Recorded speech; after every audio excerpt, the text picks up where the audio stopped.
আসসালামু আলাইকুম। ওয়ালাইকুম আসসালাম। আমি মোহাম্মদ আল ফারুক।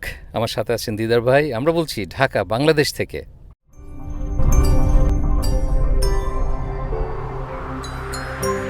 আজকে আমরা বীর শ্রেষ্ঠ নূর মোহাম্মদ স্কুল অ্যান্ড কলেজের সৌজন্যে যাচ্ছি নৌবিহারে। আমাদের সময় কিন্তু শুধু উইন্টারে এই ধরনের পিকনিক, নৌবিহার এগুলো হতো, কিন্তু আজকাল বাংলাদেশে কবে থেকে এরকম হয় যে সামারে হয়, বর্ষায় হয়? এটা বেসিক্যালি আমাদের যে দাওয়াতটা পেলাম সেটা আমার এক আত্মীয় ওখানে টিচার, ওনার ওয়াইফ সহ। তো ওনারা আসলে এটা একটা সিজন থাকে যে লেখাপড়া, ওই একটা ধরেন যে ওদের হয়তো কোর্স টোর্স ছিল যেগুলো শেষ করে একটা সময় হয়তো ফ্রি আছে, ওইভাবে তারা অ্যারেঞ্জ করেছে আর কি। যাই হোক, কিন্তু আমাদের সময় 80s 90s 70s, তখন একমাত্র শীতের সময় চারিদিকে হইচই করে পাড়ার মহল্লার সবাই চাঁদা তুলে তারপর স্কুল কলেজে সবাই মিলেমিশে আমরা পিকনিকে যেতাম ট্রাকে করে, সেই শালবন অথবা গাজীপুর টাজীপুর ওইসব এলাকাতে, আর নৌকায়ও যাওয়া হতো। কিন্তু এই বর্ষায় এইভাবে এখন আমরা বাঙালির কিন্তু এখন প্রচুর বাজেট, সবারই একটা বড় একটা অ্যামাউন্ট আছে যেটা নিয়ে সবাই ট্রাভেল করে।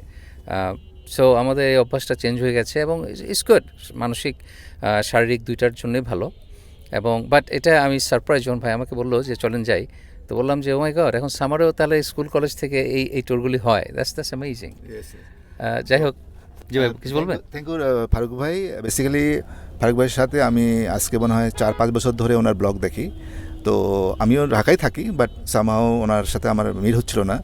তো এইবার উনি ঢাকায় আসার পরে আমার সাথে আমি নক করলাম ওনাকে। তো আমার খুবই ভালো লাগছে যে আজকে ওনার সাথে আমি এই ধরনের একটা প্রোগ্রামে ইনশাল্লাহ ওনার ইয়াতে যাচ্ছি আর কি। অনেক এক্সপ্লোর হবে এবং আমার একটা ফ্যামিলির মধ্যে আমরা সবাই ওনার সাথে এইভাবে আজকে এনগেজ হচ্ছি। থ্যাংক ইউ ভাই। Pleasure is all mine. এবং আমরা সেই ফেমাস ওয়াইজঘাট, সদরঘাটের ওয়াইজঘাট থেকে আমাদের লঞ্চে উঠবো, যাব চাঁদপুর, সারাদিন থেকে আবার বিকেলে ফিরে আসবো। তো এখন এই ওয়াইজঘাট, এখান থেকে আমরা কিন্তু আমি যতটুকু মনে করতে পারি, আমাদের বর্ষায় যখন বেনুখালী গ্রামে বেড়াতে যেতাম, লঞ্চ করে যেতাম, এবং সেই লঞ্চ লাগতো, আমরা ভোরে উঠতাম, বিকেল 4টার সময় পৌঁছতাম। তো পরে বড় হয়ে ভাবলাম যে আসলে এত সময় লাগার তো কথা না, আমাদের গ্রাম তো খুব কাছে ঢাকার। পরে যখন গুগল ম্যাপ দেখলাম আসলে আমাদের নদীটা এমন ঘুরে পেঁচিয়ে গেছে যে আপনার সারাদিন লেগে যেত। যাই হোক, সেই কাঠের উড বডি, ছোটো লঞ্চ, পটপট তো যাই হোক, খুব এক্সাইটেড। আমি জানি অসাধারণ সুন্দর একটা দিন কাটবে আমাদের।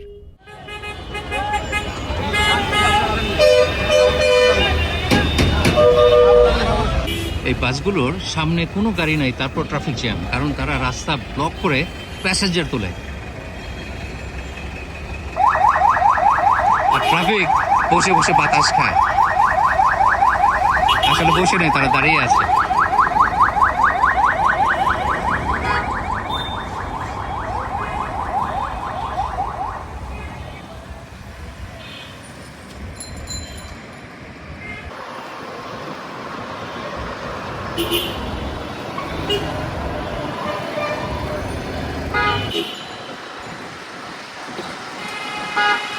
চোখটার খোলা রাখতে হয় আশেপাশের দিকে, যে কে কোন দিকে টান দিতে পারে।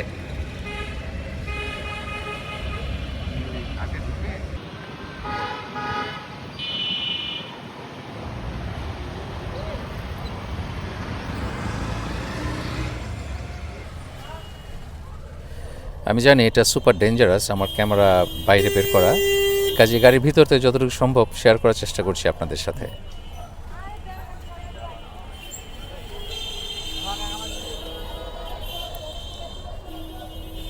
এখানে যে একটা রেস্টুরেন্ট আছে সদরঘাটে আমার বাম দিকেই, সেটাতে এখন আসা হয়নি, আসবো ইনশাল্লাহ একদিন। আর এখান থেকে মানুষ গ্রামের বাড়িতে যায়, ফল, বিস্কিট, বিভিন্ন ধরনের জিনিসপত্র আত্মীয় স্বজনের জন্য নিয়ে যায়। আমরা যেমন বিদেশ থেকে আসার সময় শপিং করি, এখান থেকে এসে যারা ঢাকা থেকে গ্রামে যায় তারা ওইভাবে শপিং করে, বিভিন্ন ফল টল সব কিছুই। এবং আমি ফিল করি আমাদের ছোটোবেলা যেরকম দাদা দাদির জন্যে, নানা নানুর জন্যে জিনিসপত্র কিনে নিয়ে যেতাম, আমি যখন বিদেশ থেকে আসি শপিং করি তখনও কিন্তু সিমিলার ফিলিংই হয়, একই রকম ফিলিংস। খিলগা থেকে আমাদের লাগলো আধা ঘন্টা। তো শুক্রবার হওয়াতে আসলে একটু কম সময় লেগেছে, যদিও এখন ভোর, ট্রাফিক জ্যাম হওয়ার কথা না, তারপরেও আমার মনে হয় বেশ তাড়াতাড়ি চলে আসলাম।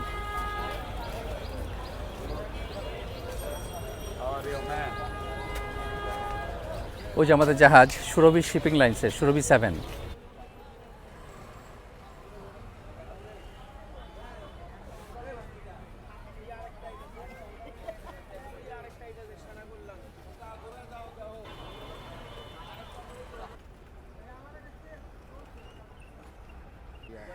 আমার বাসনপত্র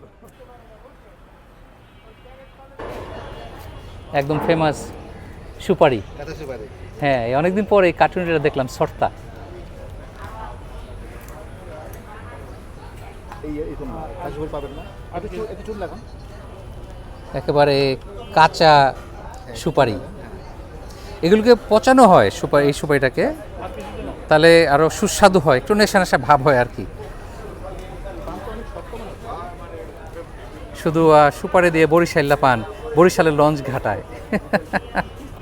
এটা মনে হয় তার প্রাইভেট রিসোর্ট, সে একাই থাকে এবং সেখানে গেল কিভাবে, হ্যাঁ, তার কোনো ব্রিজ নাই, কিছু নাই, এটার উপরে সে কীভাবে গেল। হ্যাঁ, যাই হোক, তার চয়েস খুব ভালো।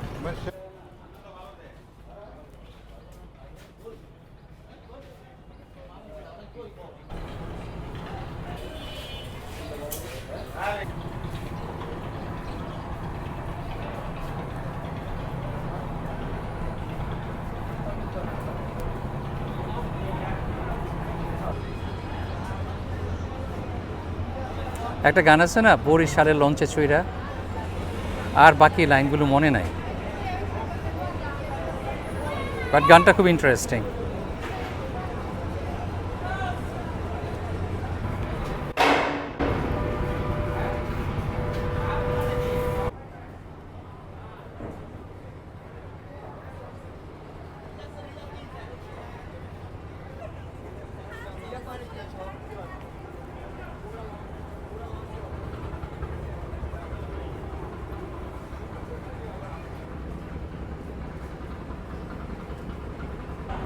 এই যে অভ্যাস একটা জাহাজ আর একটা ভিতরে ঢুকিয়ে দেওয়া, সেখান থেকে কিন্তু যে মানুষগুলো ঈদের সময় অথবা অন্যান্য সময় কাটা পড়ে মারা যায়, এটা তো আসলে কোনোভাবে অ্যালাউ করা উচিত নয়। এদের প্রত্যেকেরই নির্দিষ্ট জায়গা থাকা উচিত যেখানে সে তারা পার্ক করবে। আরে বাবা, ঢাকা বরিশালের হিউজ হিউজ জাহাজ, মনে একটা ফ্লোটিং সিটি। ওয়াও, বিরাট বড় বড় জাহাজ। ঢাকা বরিশাল আর সৌরভীও তো এটা অনেক বড় জাহাজ। আমি ভেবেছিলাম ছোটোখাটো কোনো জাহাজ হবে।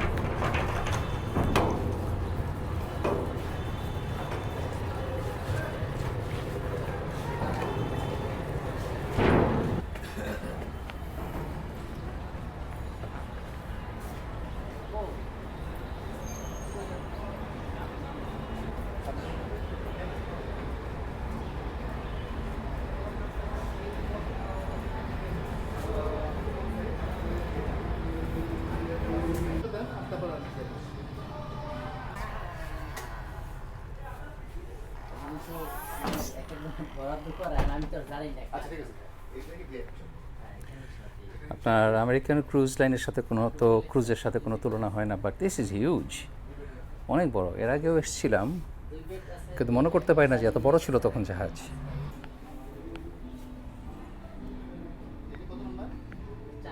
এটা হলো খেতাবালিশ।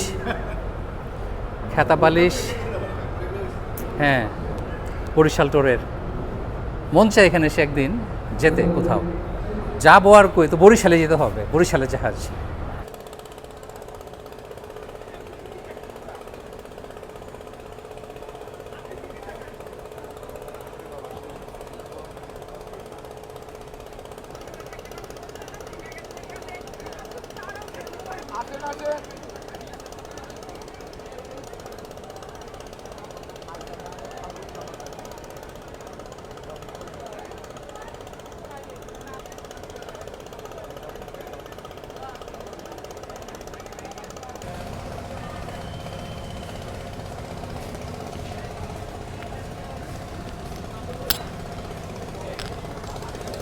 আমার জানা ছিল না যে টেসলা বা কোনো ভেহিকেল এখানে আসার পারমিশন আছে, ফার্স্ট টাইম দেখলাম।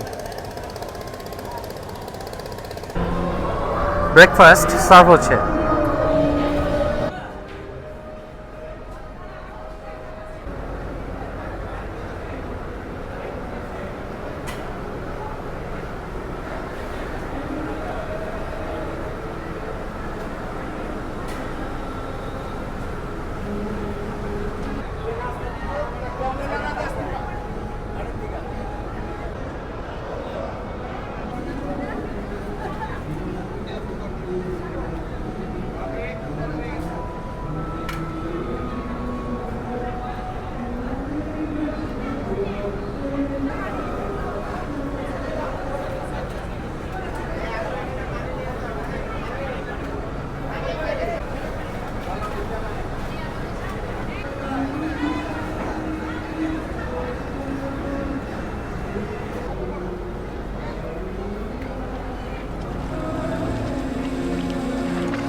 বরিশালে লঞ্চে চইরা যাইতাছি চাঁদপুর।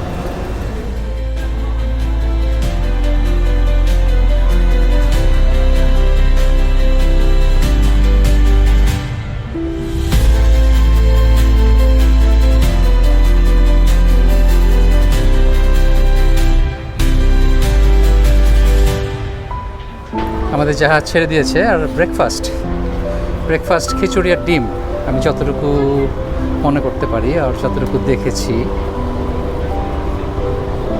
দ্যাটস রাইট, ডিম আর মশলা খিচুড়ি।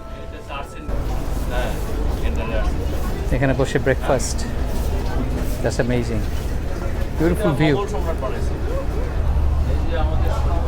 মুগের ডাল দিয়ে ভুনা খিচুড়ি।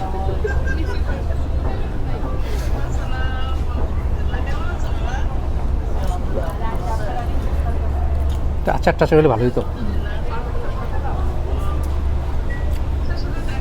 বাঙালি তো বসতে জায়গা পাইলে শুতে চায়।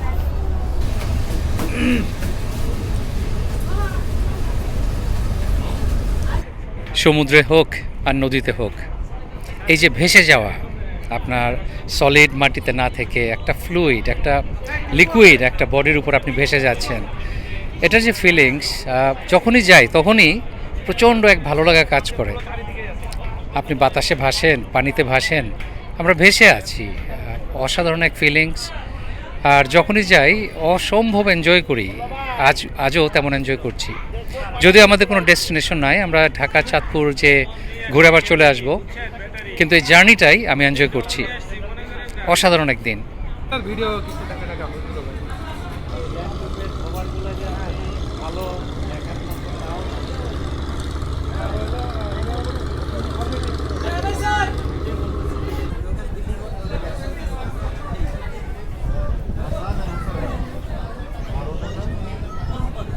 সকালে নাস্তার পর সবাই এই ঠান্ডা বাতাস, একটু আগে যে প্রচণ্ড গরম ছিল একদম গুমোট, সেটা আর এখন ফিল করছি না। নদীর ঠান্ডা বাতাসে খুবই এনজয়েবল একটা ওয়েদার উপভোগ করছি আমরা।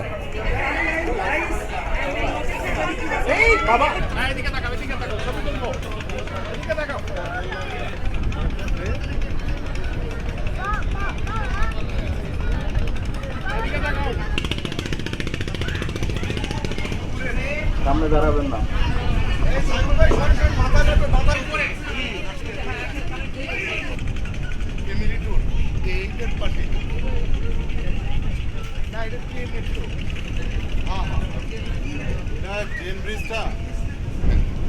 আমরা ইয়াতে এখানে আসলাম না রিসোর্টে,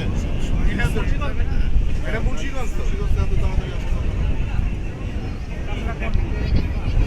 আরে এই যে কেরানীগঞ্জ আছে, যে পদ্মা ব্রিজে ঢুকে যে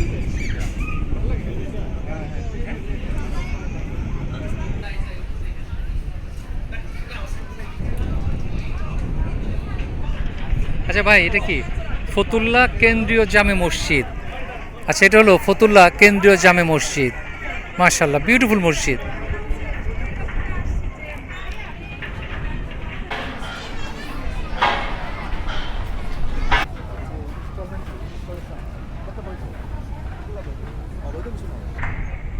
হাই রে ইট ভাটা। বাংলাদেশে পলিউশনের এবং যে ভূমি ধ্বংসের একটা বড় কারণ হলো ইট ভাটা। আমি জানি কনস্ট্রাকশনে প্রচুর ইটের প্রয়োজন হয়, কিন্তু সেটার আর অন্যান্য অল্টারনেটিভও আছে। আমাদের সেদিকেই নজর দেওয়া উচিত।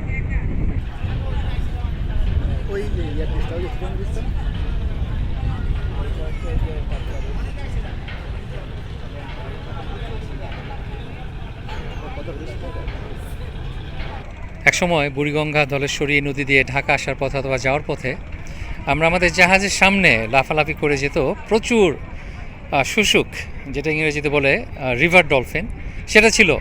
কিন্তু এখন মানুষ মারতে মারতে এদেরকে একেবারে এক্সটিংক্ট করে ফেলেছে, এখন তারা বিলুপ্ত। বাংলাদেশে মনে হয় না এখন আর কোনো রিভার ডলফিন আছে।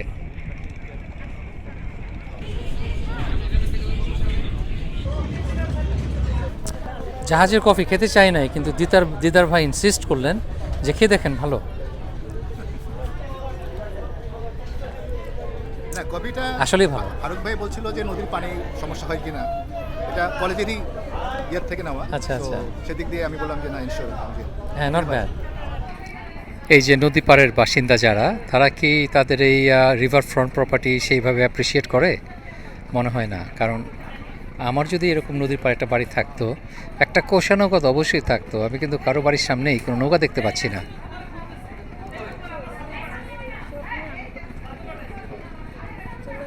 গানা বাজানা হচ্ছে মনে হয়, দেখতে যাচ্ছি।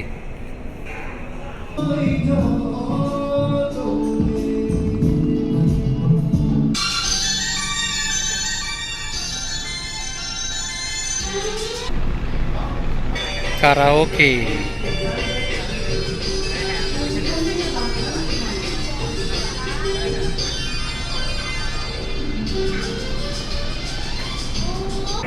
লাঞ্চের আয়োজন,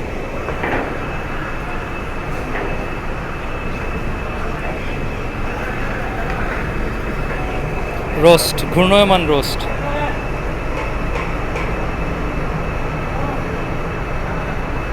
তারা স্কুলের অথবা কলেজের যে বাবুর্চি তাকে নিয়ে আসছে এবং সেই রান্না করছে আমাদের জন্য। আর আপনারা যদি কেউ কিউরিয়াস হন, এই ধরনের একটা জাহাজ ভাড়া নিতে কত লাগে, অ্যাবাউট 4 লাখ টাকার মতো লাগে সারাদিনের জন্য। আমাদের আজকের মেনু মনে হচ্ছে পোলাও, রোস্ট আর ইলিশ মাছ ভাজা।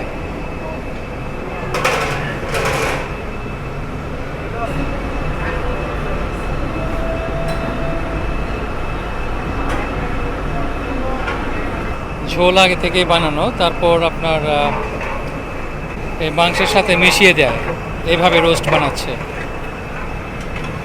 শর্টকাট।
ঘি যথেষ্ট পরিমাণে দেওয়া হচ্ছে।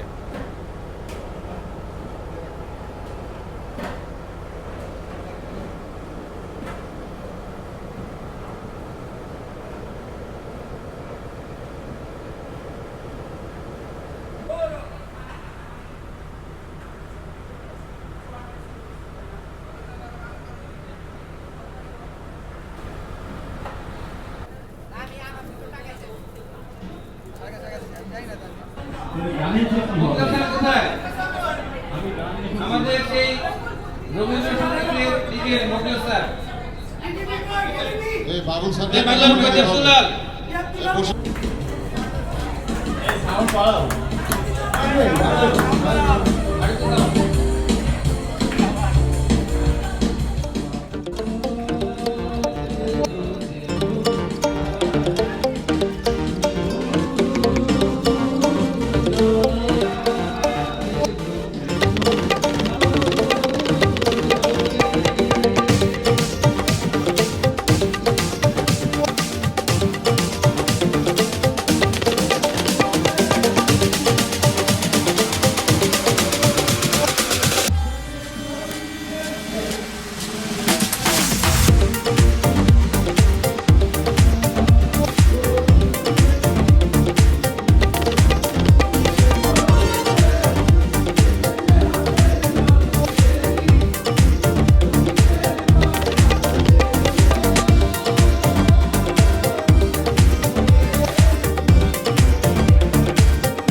নাচ গান, নর্তন কুর্দন, কবিতা আবৃত্তি সবই এনজয় করলাম। ভালোই, সবাই খুবই এনজয় করছে। আর বিউটিফুল একটা দিন, যদিও আকাশে সূর্য নাই, মেঘলা গ্লুমি, কিন্তু খুবই কমফোর্টেবল একটা টেম্পারেচার নদীর বাতাসের জন্যে, খুবই আরাম লাগছে, অসাধারণ। আমরা মোহনপুর চাঁদপুর জেলায় যেটা এসে পৌঁছলাম, আমাদের লাগলো প্রায় 3 ঘন্টা। আর যেহেতু এটা খুব ধীরে ধীরে এসছে, আমাদের কোনো আসলে সেই গন্তব্য বলে কিছু নাই, আমরা বেড়াতে বের হয়েছি। নর্মালি আরও অনেক কম সময় এখানে এটা পৌঁছে যায়, কিন্তু আমরা এখানে 3 ঘন্টা লাগিয়ে আসলাম। এখানে থেমে আমরা জুম্মার নামাজ পড়বো, আরও কিছু ঘোরাঘুরি হবে হয়তো।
এখানে আমরা থামলাম 1.5 ঘন্টার জন্যে, এখানে জুম্মার নামাজ পড়বো ইনশাল্লাহ।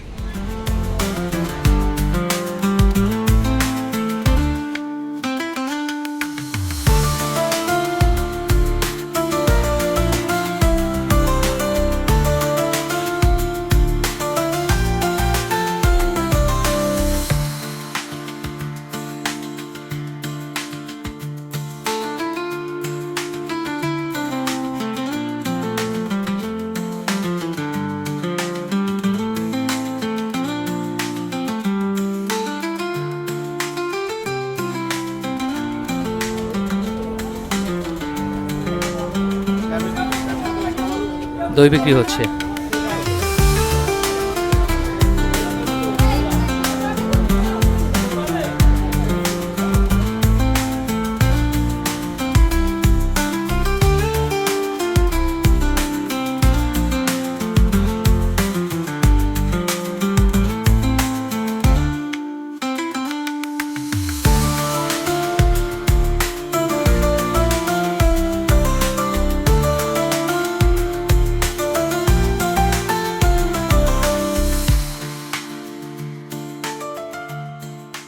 আমরা ক্রুজ শিপে বেড়াতে গেলে যেমন কোথাও থামলে আমরা নেমে সবাই আশেপাশে লোকাল এলাকায় ঘোরাঘুরি করি, এখানে সবাই ঘোরাঘুরি করছে এই লোকাল এলাকায়। এবং এখানে ওইটা খুব সম্ভবত রেজিস্ট্রার অফিস এই এলাকার, এটা আপনার ড্রোনে দেখেছেন। সরি, আমার ভুল ইনফরমেশন ছিল, আমি ভেবেছিলাম এটা রেজিস্ট্রি বিল্ডিং, কিন্তু এটা আসলে একটা রিসোর্ট, বাংলাদেশ পর্যটন কর্পোরেশনের একটা রিসোর্ট এটা। এইভাবে কাটাতার রেজার বেড়ার এ তো ভয়ঙ্কর ব্যাপার। এখানে কি তাহলে নিরাপত্তার খুবই অভাব? মতলব তাহলে কয়েকটা আছে বাংলাদেশে, ভালো না খারাপ?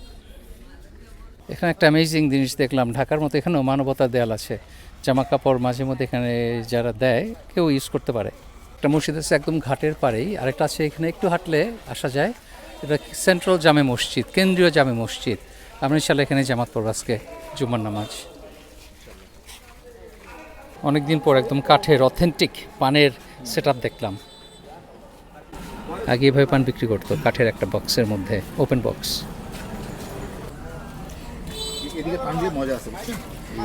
হ্যাঁ, কাঁচা সুপারি দিয়ে পান। এই পান ঢাকায় নাই? ঢাকায় পান পাওয়া যায় না। আচ্ছা, বরিশালের পান এটা? অল্প দেন। আর ফার্মেন্টেড কি সুপারি, ফার্মেন্টেড সুপারি।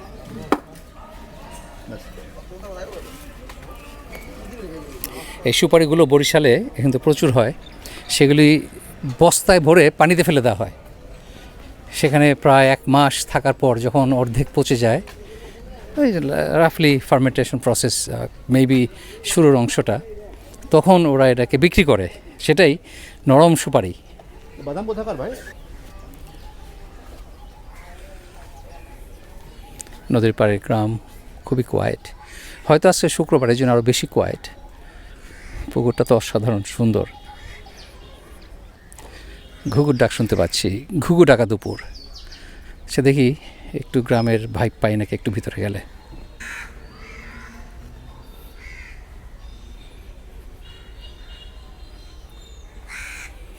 বেলে বালির রাস্তা, হয়তো এখানে ইট ইট ফেলা হবে। বিউটিফুল একটা টিনের বাড়ি, হয়তো দোতলা।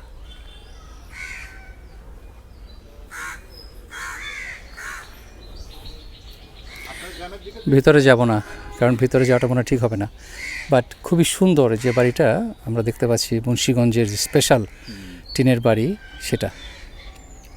অনুমতি নিয়ে আমরা বাড়ির ভিতরে যাচ্ছি একটু। খুব ইচ্ছা হচ্ছে দেখতে কেমন। আমাদের ছোটোবেলা আমাদের বাড়ির সামনে অনেকগুলো শরিকরে মিলেমিশে একটা উঠোন ছিল, অনেক বড়। সেখানে আমরা কত এনজয় করেছি। ওয়াও, আসসালামু আলাইকুম, কেমন আছেন? তো এটাও কিছুটা এরকম। এখানে এই বাড়ির আশেপাশে বাড়িও দেখতে পাচ্ছি, প্রতিটা ঘর এরকম সুন্দর টিনের ঘর, এবং খুবই সুন্দর। আমার এই যে খোলামেলা এই যে উঠোনটা এত ভালো লেগেছে, আমার ছোটোবেলার মতো, আমার ছোটোবেলার কথা মনে পড়ে যাচ্ছে। এখানে ধান শুকাতে দিত, ধান মাড়াই হতো, আর আমরা সন্ধ্যাবেলা অথবা সকালে সবাই আড্ডা মারতাম বন্ধুরা একসাথে। ওয়াও, এই গাছে এখনও আম আছে। ওয়াও, আমি গাছে আম দেখবো আশা করি না, ভেবেছিলাম আম সব শেষ।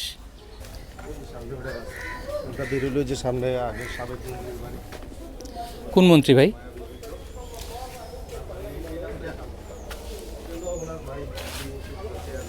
আরে বাবা, প্রতিটা বাড়ি যে কী যে সুন্দর। ওয়াও, শুধু বাড়ি বিল্ডিংগুলি না, এই যে খোলামেলা একটা জায়গা আপনার সামনে, বাড়িগুলোর মাঝখানে খোলা জায়গাটা আমার অনেক বেশি পছন্দ হয়েছে। এটা প্রাক্তন চেয়ারম্যান সাহেবের বাড়ি, শামসুল হক চৌধুরী বাবুল শালিক। একেবারে শুমশাম নীরব, কারণ আমি শিওর এটা অন্যান্য দিন অনেক বিজি থাকে, এখানে লোক সমাগম অনেক হয়, কিন্তু আজকে এটা শুক্রবার জুমার নামাজের আগে কাজেই লোকজন নেই, সব দোকান বন্ধ। লোভনীয় jalebi, but no thank you. Okay, rasgulla দেখে লোভ সামলাতে পারলাম না, যতই বলি কিন্তু তারপর খেতে ইচ্ছে হচ্ছে, মাছি সহই খাবো, লোভ সামলাতে পারলাম না। গ্রামের বাজারে এরা একটা রসগোল্লা, রসে ভেজা, রসে ডুবানো গোল্লা।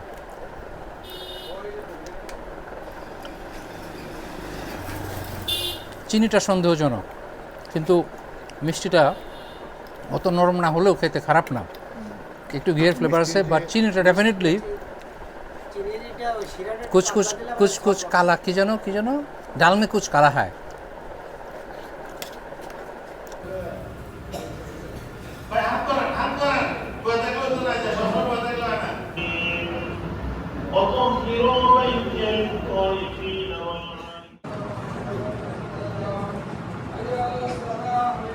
খুবই দুঃখজনকভাবে একটা জিনিস সব জায়গায় খেয়াল করি আমরা বাংলাদেশিরা, বিশেষ করে খুব সহজেই হালাল হারাম করি, যেন সিদ্ধান্ত আমাদের। অথচ একমাত্র আল্লাহ রাব্বুল আলামিন, তার সিদ্ধান্ত কোনটা হালাল আর কোনটা হারাম। আমরা মানুষ, আমাদের কোনো অধিকার আল্লাহ দেননি, কোনো নবী রাসূলকে আল্লাহ দেননি সে অধিকার, প্রিভিলেজ, যে কোনটা হারাম হবে কোনটা হালাল হবে। কোরআনে এই নিয়ে সূরাও নাজিল হয়েছে, আপনারা রিসার্চ করে দেখবেন। এখন এই যে দুনিয়াবি কথা বলা হারাম মসজিদে, তো সে বললেই পারতো যে দুনিয়াদারি কথাবার্তা বলা নিষেধ, হারাম শব্দটা কোনো সহজ কোনো শব্দ না, এটা কোরআনে থাকতে হবে। কোরআনে না থাকলে এটা বিবেচ্য না, এটা মানে অন্যায়ভাবে ব্যবহার করা হচ্ছে শব্দটা। আপনার নবীজি তার যত সমস্যার সমাধান মিটিং হতো সব কিছু হতো মসজিদের ভিতরে। তাহলে আমরা কেন মসজিদের ভিতরে দুনিয়াবি কথার ডেফিনেশন কি? আজকে আমি যদি একটা সমস্যা নিয়ে ডিসকাস করতে যাই, সোশ্যাল সমস্যা, সেটা কি নিষেধ, হারাম? কারণ সোশ্যাল সমস্যা তো আমরা মসজিদে বসেই আমাদের সলভ করার কথা। তো যাই হোক, এই ব্যাপারটা আপনারা খেয়াল করবেন, কারণ এক সময় মসজিদে লাল বাতি ছিল, যে লাল বাতি চলাকালীন সময় নামাজ পড়া হারাম, কিন্তু ফাইনালি আমরা বুঝতে পেরেছি, শিখেছি যে এরকম কোনো এটা মসজিদে থাকার কোনো নিয়ম নাই। তো সেটা এখন বন্ধ হয়েছে। কিন্তু এই ব্যাপারে আমরা মনে করি, আমি আশা করব আমরা সবাই সচেতন হব, যখন তখন যেখানে সেখানে হারাম কোরআনে না থাকলে সেটা হারাম নাই। সেই ক্রুজে যাওয়ার মতো, আমরা যখন আমেরিকায় ক্রুজে যাই, কোনো আইল্যান্ডে অথবা কোনো শহরে থামলে, কোনো বন্দরে থামলে, এরকম শিপটা আমাদের জন্য ওয়েট করে, একই রকম মনে হচ্ছে। এই গরমে আখের শরবত আর আখের রস লোভনীয়। নদীর পাড়ে আবার ঝালমুড়ির আয়োজন আছে, ঝালমুড়ি, ছোলা বুট। ছোটোবেলায় স্কুলে আমার এটা খুব প্রিয় ছিল, এই আলু ভুনাটা। এটা একদম বিরিয়ানির স্বাদের মতো স্বাদ ছিল।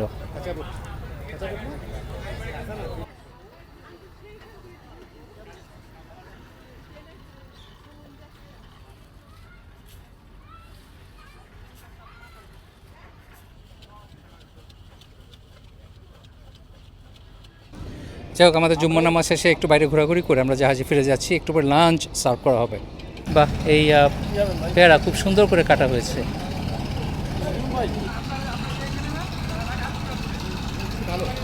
লোভনীয় সব খাবার।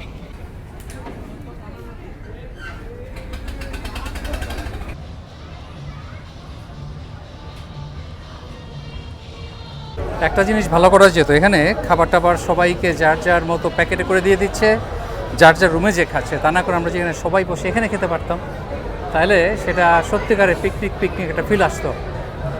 কিন্তু সেটা না, সবাই লাইন ধরে খাবার নিয়ে তার রুমে চলে যাবে, রুমে যেয়ে খাবে।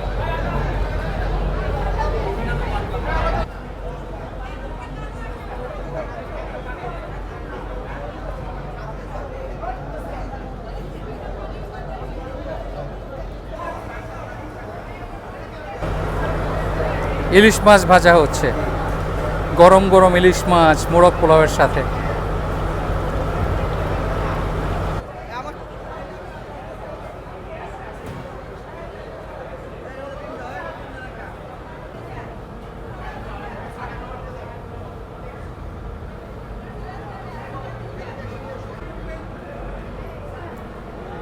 হ্যাঁ ফারুক ভাই, বেসিক্যালি আজকের এই লাঞ্চের অ্যারেঞ্জমেন্টটা বেসিক্যালি আমরা এটা অন বোর্ডে আসছি এবং বোর্ডটা মুভ করবে, আমরা নামাজ সেরে আসছি। সো এখানে এটা হলো প্যাকেটে দেওয়ার কারণ হলো যে আমরা সবাই যাতে এখানে পিক করি এবং নিজের মতো সবার যেহেতু রুমে দেওয়া হয়েছে, সো নিজের জায়গায় যেয়ে সুন্দর মতো খেতে পারে। আর এখানে ওইভাবে অ্যারেঞ্জমেন্ট এই চলন্ত অবস্থায় করা সম্ভব হয় নাই, এটাই কারণ ছিল আর কি। ভাই যেটা বলে এটা মেক সেন্স করে, কারণ আমরা জাহাজে নেমেছি নিচে, এখন কে কখন আসবে, কে কখন পৌঁছবে, সবাইকে একসাথে ডেকে আনা, অ্যারেঞ্জ করে একসাথে, যে সবাই একসাথে বসো, এটা একটা বিরাট বড় ঝামেলার ব্যাপার। কাজে আসলে ইট মেক সেন্স যে ইন্ডিভিজুয়ালি স্পটে হয়, সবাই থাকে ওই জায়গাতেই, রাইট মুভ করতেছি। রাইট সো ইটস ওকে, আমরা যেভাবে হোক এভাবে এনজয় করবো।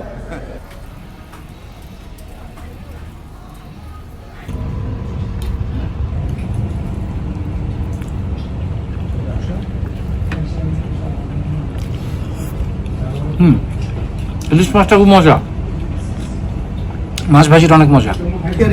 হ্যাঁ, ইলিশ মাছটা তো সেরকম স্বাদ, সেই স্বাদ।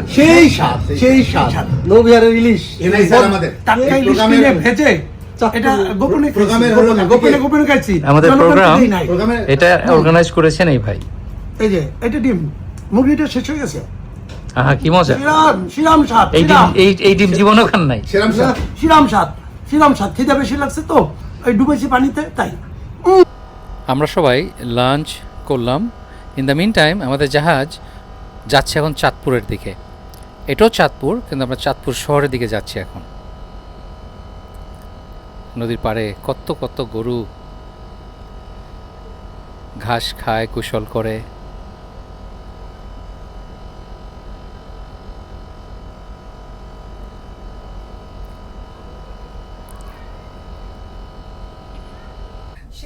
তা এখন আমাদের জাহাজ চলছে নদী দিয়ে, আর আমরা আড্ডা মারছি আমাদের বেডরুমে।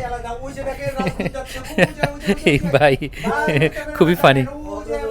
ছোটবেলার এই দানাদার মিষ্টি, এটা আমাদের চুরাইন বাজারে পাওয়া যেত এবং এটা অনেক প্রিয় ছিল আমার।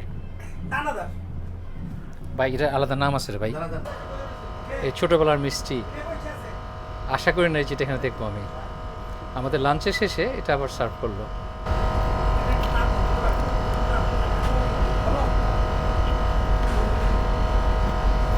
ছোটবেলা সে স্বাদ না থাকলেও অসাধারণ।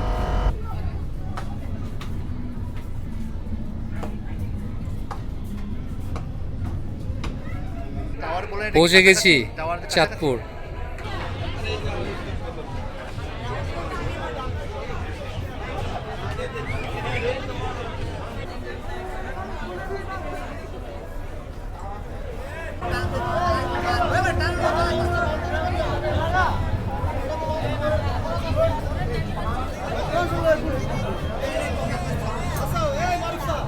চাঁদপুরে সবাই নামবে, বিরাট ভিড় সিঁড়িতে।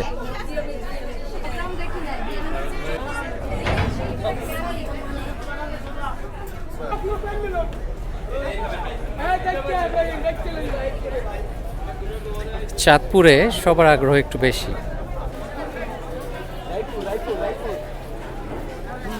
আরো একটা জাহাজ এসে ভিড়েছে একই সময়।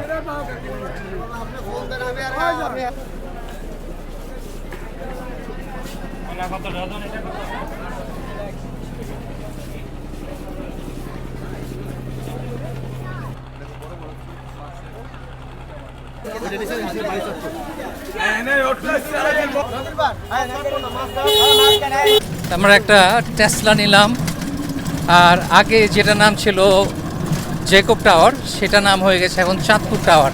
আমরা সেই চাঁদপুর টাওয়ারে যাচ্ছি।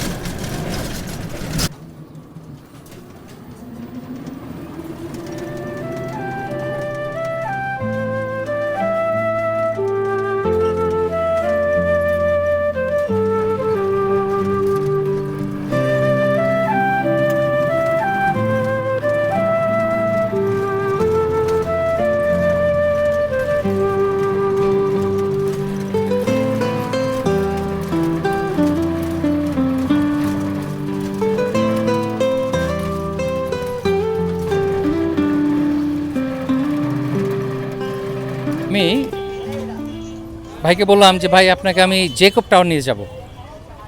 এখন যত টেসলা ফেসলা আছে জিজ্ঞেস করি জেকব টাওয়ার, বলে যে ও চাঁদপুর টাওয়ার চলেন। তো নিয়ে গেল, আসলে ওইটা চাঁদপুর টাওয়ার একটা বিল্ডিং। এখন আমি আশেপাশের লোকদেরকে জিজ্ঞেস ভাই জেকব টাওয়ারটা কয় জেকব টাওয়ার তো নাই এখানে। জেকব টাওয়ার বারবার কি জিকু টাওয়ার, আমি না জেকব টাওয়ার। পরে এখন আমি ম্যাপ খুঁজলাম, খুঁজে দেখলাম এটা আসলে ভোলার চর ফ্যাশনে। আর আমি 6 বছর আগে এসেছিলাম, ভুলে গেছি। আসলে এত বেশি ট্রাভেল করতে করতে মিশে যায় একটা সাথে আরেকটা। আমি ভেবেছিলাম এটা চাঁদপুরে, আসলে চর ফ্যাশন। আর 70 মাইল না 70 কিলোমিটার দূরে। যাই হোক, তা আমরা এখানে এখন যে বেড়াতে আসছি আমরা মোহনায় বেড়াতে আসছি। বোঝা যাচ্ছে এটা খুব একটা পপুলার স্পট লোকালদের, ট্যুরিস্ট যেমন তেমন মনে হয় সবই লোকাল এদের বেড়ানোর জন্যে। তো এই জায়গাটার নাম হলো মোহনা এবং এটা খুবই পপুলার আসলে লোকালদের কাছে।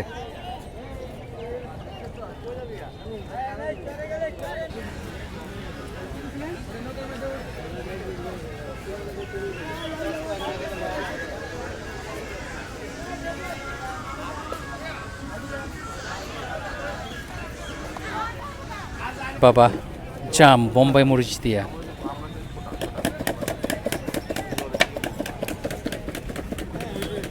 সাপ্তাহিক ছুটির দিনে মনে হচ্ছে একটা বিরাট মেলা বসছে এখানে।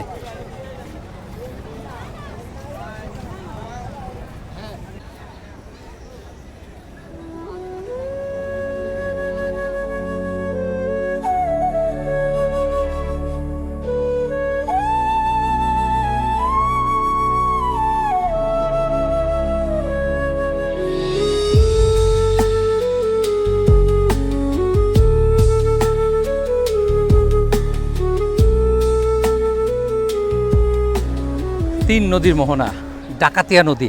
ছোটোবেলার নাম শুনেছি অনেক, তা আজকে দেখলাম ডাকাতিয়া নদী। আর একই সাথে ডাকাতিয়া নদী, পদ্মা এবং মেঘনা, তিনটা একসাথে দেখার সৌভাগ্য এর আগে হয়নি।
আলহামদুলিল্লাহ, এই তিন মোহনা দেখে এবং এই পার্কটা অসাধারণ সুন্দর। অনেক বেশি গাছ না, কিন্তু যেগুলো আছে খুবই ঘন এবং খুবই স্ট্র্যাটেজিক্যালি লাগানো হয়েছে, যার জন্য খুবই এনজয়েবল একটা জায়গা এখন এখানে। আর এখন আমরা আমাদের জাহাজে ফিরে যাচ্ছি, কিছু ড্রোন শট নিলাম, আশা করি আপনাদের ভালো লাগবে। ডাকাতিয়া নদী, কি সুন্দর নাম, কি রোমান্টিক নাম, ডাকাতিয়া। সে ডাকাতিয়া বাঁশির মতো ডাকাতিয়া নদী। হাওয়াই মিঠাই, সাদা পিঙ্ক, তেলে ভাজা পাপড়ি, লেবু পানি,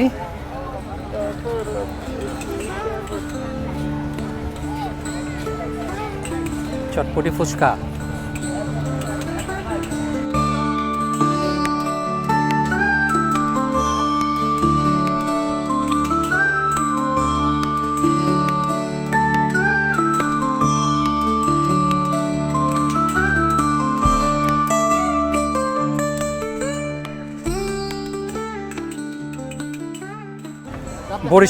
বরিশালে সে ডাব না খেলে কেমন হয়?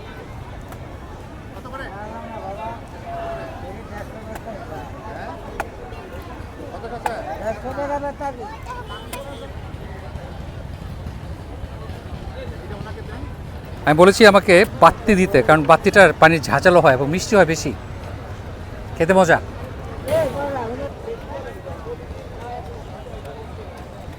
ওয়াও, নুনতা নুনতা মিষ্টি, অসাধারণ মজা, ঝাঁঝালো একেবারে। বরিশালের ডাব, দেওয়া আর কাউ, দেওয়া কাউয়ের ভর্তা।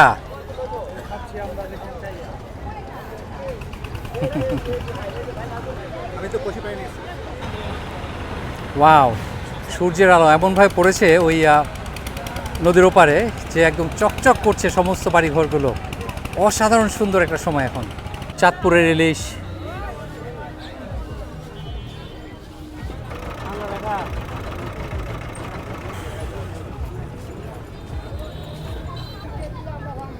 মনে হচ্ছে যে কোনো মুহূর্তে আকাশ ভেঙে নামবে,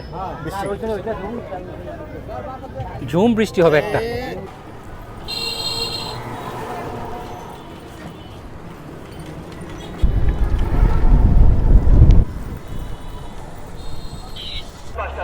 আমার জাহাজের সামনে বাম দিকে একদম শেষে একটা সুরভির স্বাদ।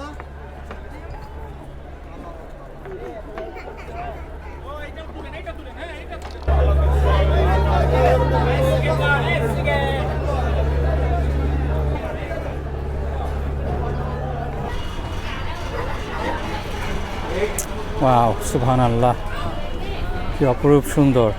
Good bye Chandpur. চাঁদপুর থেকে বিদায় নিয়ে আমরা ফিরে যাচ্ছি ঢাকার দিকে।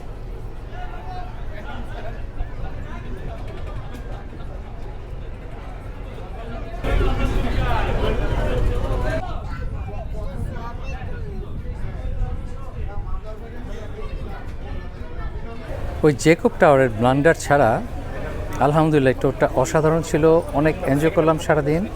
আর দিদার ভাইকে অনেক অনেক ধন্যবাদ আমাকে এখানে ইনভাইট করে নিয়ে আসার জন্যে। আশা করি আপনারা এনজয় করেছেন আমাদের এই টোর। আমরা ঢাকার উদ্দেশ্যে যাচ্ছি, একটু পরে তো সন্ধ্যা হয়ে যাবে, রাতও হয়ে যাবে, কাজে এই ভিডিও আর লম্ব করে লাভ নাই। ভালো থাকবেন সবাই, ইনশাল্লাহ দেখা হবে নেক্সট ভিডিওতে। আল্লাহ হাফেজ।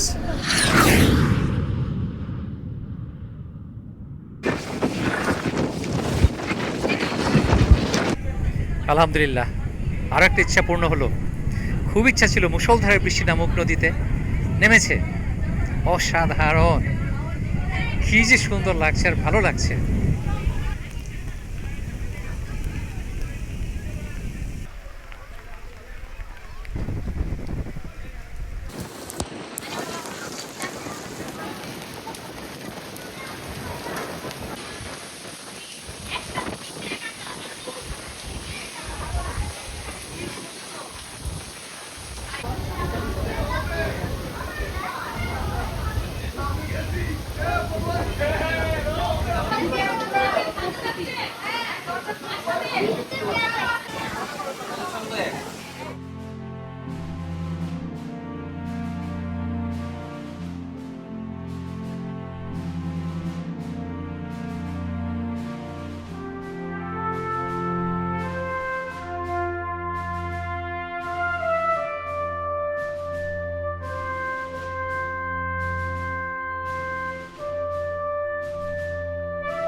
Thank